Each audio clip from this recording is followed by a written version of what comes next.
कभी कभी असल जिंदगी हमारी सोच से भी ज्यादा अजीब होती है।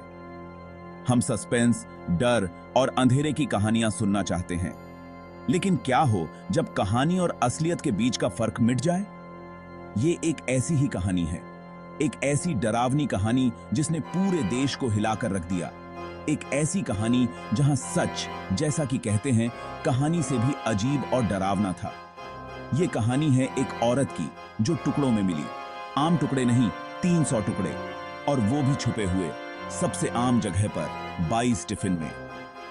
ये टिफिन एक खौफनाक जुर्म के गवाह बन गए।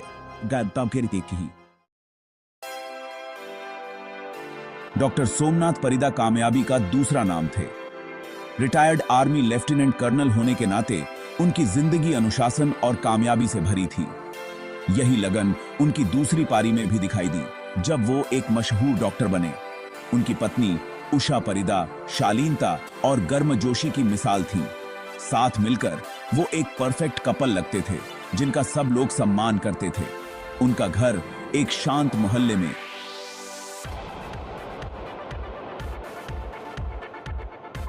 उनकी कामयाबी की कहानी बयान करता था। घर में हमेशा हंसी की आवाज और उषा के हाथ के बने खाने की खुशबू रहती थी। परिदा परिवार की जिंदगी बिल्कुल परफेक्ट लगती थी, लेकिन जैसा कि हम जानते हैं, दिखावा धोखा दे सकता है। और फिर एक दिन उषा गायब हो गईं। वो दिन था जब सब कुछ बदल गया। वो बिना किसी निशान के गायब हो गईं, जैसे हवा में घुल गई हों। कोई सुराग नहीं, कोई गवाह नहीं, और उनके पीछे एक ऐसा खालीपन छोड़ गईं जिसने उनके जानने वालों को अंदर तक हिला दिया। हर चेहरा चिंता और डर से भरा हुआ था। ये खबर जंगल की आग की तरह पूरे इलाके में फैल गई। हर कोई इस रहस्य को सुलझाने की कोशिश में था, और पीछे छूट गए कई सवाल। हर कोई सोच रहा था, क्या हुआ होगा, क्यों हुआ होगा, वो कहां हो सकती हैं, क्या वो कहीं छुपी हैं या किसी ने उन्हें छुपा लिया है। दिन रात में बदलते गए और चिंता डर में बदल गई। हर गुजरते पल के साथ उम्मीदें धुंधली होती जा रही थीं। परिदा परिवार का कभी शांत रहने वाला घर बेचैनी का केंद्र बन गया। हर कोने में बस एक ही सवाल गूंज रहा था। परिवार और दोस्त सब इकट्ठा हो गए उषा की कोई निशानी खोजने के लिए। पुलिस को बुलाया गया और हर जगह खोजबीन शुरू हुई, और उनकी जांच शुरू हुई उस एक सवाल से, आखिर कौन इस आम सी दिखने वाली औरत को नुकसान पहुंचाना चाहेगा? क्या ये कोई जान पहचान वाला था या कोई अजनबी? उषा की याद में मोमबत्तियां जलाई गईं, पोस्टर लगाए गए, और हर कोई बस एक ही उम्मीद में था, उषा सही सलामत वापस आ जाए। और बारह बिग्यार हर कोई। जवाब जब आया तो वो किसी बुरे सपने से भी ज्यादा खौफनाक था। परिदा परिवार के घर में एक बंद अलमारी से आ रही बदबू ने पुलिस को एक ऐसी खौफनाक खोज तक पहुंचाया जिसने पूरे देश को हिलाकर रख दिया। उषा की लाश, जिसे काटकर 300 टुकड़ों में बांटा गया था, 22 टिफिन में छुपाकर रखा गया था। उन टिफिन की तस्वीर, जो कभी घर की निशानी हुआ करते थे, अब खौफ से सने हुए थे और लोगों के जहन में बस गए। इस जुर्म की बेरहमी और सावधानी ने इस खौफ को और भी बढ़ा दिया। ये खौफनाक जुर्म किसने और क्यों किया होगा? भाग 5, जांच शुरू। सच का खुलासा। यह वह क्षण था जब सच्चाई की परतें खुलने लगीं। जांच ने एक गंभीर मोड़ ले लिया। परिदा परिवार की खुशनुमा जिंदगी अब फॉरेंसिक लाइट्स की जांच के घेरे में थी। हर कोने में छुपे रहस्यों को उजागर करने के लिए विशेषज्ञों ने अपनी पूरी ताकत झोंक दी। उनके घर का हर कोना एक क्राइम सीन बन गया। हर जगह एक सुराग होने की आशंका थी। हर छोटी से छोटी चीज को ध्यान से देखा जा रहा था ताकि कोई भी महत्वपूर्ण सुराग छूट न जाए। पुलिस इस क्रूर अपराध की बर्बरता से हैरान थी और अपराधी को न्याय के कटघरे में लाने के लिए दृढ़ थी। हर अधिकारी का एक ही मकसद था, सच्चाई को सामने लाना और दोषी को सजा दिलाना। सारा ध्यान अनिवार्य रूप से डॉ. सोमनाथ परिदा पर केंद्रित हो गया। उनके हर कदम, हर शब्द को बारीकी से जांचा जा रहा था। आखिरकार वह उषा को जीवित देखने वाले आखिरी व्यक्ति थे। उनके बयान और उनके आचरण पर गहनता से विचार किया जा रहा था।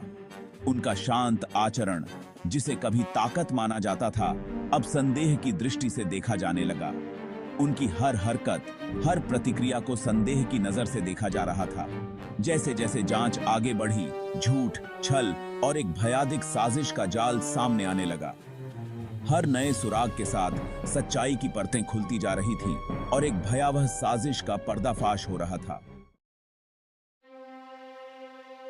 भाग 6 है पति का इकबालिया बयान, एक दिमाग का खुलासा। बढ़ते सबूतों और लगातार पूछताछ के दबाव में डॉ सोमनाथ परिदा टूट गए। उनका ध्यान से बनाया गया मुखौटा टूट गया, जिससे एक काला सच सामने आया जिसने अनुभवी जांचकर्ताओं को भी हिलाकर रख दिया। उसने कबूल किया अकल्पनीय को।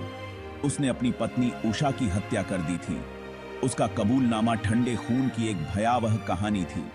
उसने बताया कि कैसे उसने हत्या की योजना बनाई थी, सावधानी पूर्वक उषा के शरीर को क्षत विक्षत कर दिया और उसे टिफिन में छुपा दिया।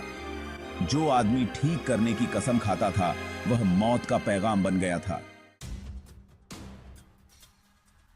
भाग 7 मकसद बेनकाब, ईर्ष्या की चपेट में। क्यों? यह सवाल हर उस शख्स के मन में गूंज रहा था जिसने केस को फॉलो किया था। इसका जवाब, जैसा कि पता चला, डॉ परिदा के दिमाग की भूल भुलैया में छिपा हुआ था, जो ईर्ष्या और स्वामित्व के खतरनाक कॉकटेल से भरा हुआ था। उसे उषा पर एक अफेयर का शक था, एक ऐसा शक जो एक जुनून में बदल गया। उसके विक्षिप्त दिमाग में उषा को खत्म करना उसके कथित नियंत्रण को पुनः प्राप्त करने का एकमात्र तरीका बन गया, जो अनियंत्रित ईर्ष्या की विनाशकारी शक्ति का एक भयावह प्रमाण था, या अनियंत्रित ईर्ष्या का दीदा। भाग 8 इंसाफ हुआ, मुकदमा और सजा। यह वह समय था जब न्याय की प्रक्रिया ने अपने अंतिम चरण में प्रवेश किया। डॉ सोमनाथ परिदा का मुकदमा एक मीडिया तमाशा था। हर दिन अदालत के बाहर मीडिया का जमावड़ा होता था और हर छोटी बड़ी खबर को प्रमुखता से दिखाया जाता था। देश, जो अभी भी उसके अपराध की भयावहता से उबर नहीं पाया था, ने देखा कि एक समय समाज के एक स्तंभ के रूप में प्रशंसित व्यक्ति को साफ तौर पर छिपे हुए एक राक्षस के रूप में प्रकट किया गया था। लोग इस घटना पर चर्चा करते नहीं थकते थे और हर कोई इस मामले में न्याय की उम्मीद कर रहा था। उसके खिलाफ सबूत बहुत ज्यादा थे और हर एक सबूत ने उसकी अपराध की कहानी को और भी स्पष्ट कर दिया। फॉरेंसिक रिपोर्ट्स, गवाहों के बयान और पुलिस की जांच ने एक मजबूत मामला तैयार किया था। उसका अपना कबूलनामा ही उसकी किस्मत का फैसला कर रहा था। ने केस से की, उसने अपने अपराध को स्वीकार किया और यह कबूलनामा उसके खिलाफ सबसे बड़ा सबूत बन गया। न्यायाधीश ने अपने अंतिम फैसले में अपराध को शैतानी और भीषण बताया और कहा कि इस तरह के अपराध के लिए कठोर सजा आवश्यक है, एक ऐसी भावना जो कई लोगों ने व्यक्त की। अदालत में मौजूद लोग भावुक हो गए और कई ने न्यायाधीश के फैसले का समर्थन किया। डॉ सोमनाथ परिदा को दोषी पाया गया और आजीवन कारावास की सजा सुनाई गई। यह सजा उसके अपराध की गंभीरता को दर्शाती थी। ऐसा लग रहा था कि न्याय हो गया है। समाज ने राहत की सांस ली और यह विश्वास किया कि अब एक खतरनाक अपराधी सलाखों के पीछे है। यह का तीखा।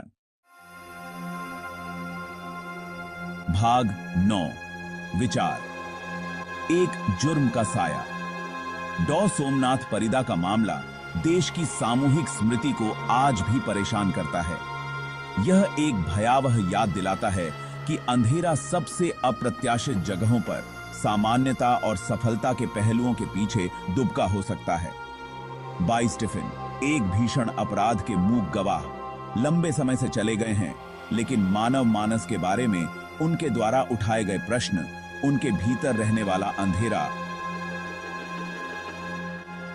भी बना हुआ है। डॉ सोमनाथ परिदा का मामला सिर्फ हत्या की कहानी नहीं है, बल्कि मानव मन की नाजुकता और विनाशकारी परिणामों की एक कठोर याद दिलाता है, जब ईर्ष्या और स्वामित्व को अनियंत्रित रूप से पनपने दिया जाता है।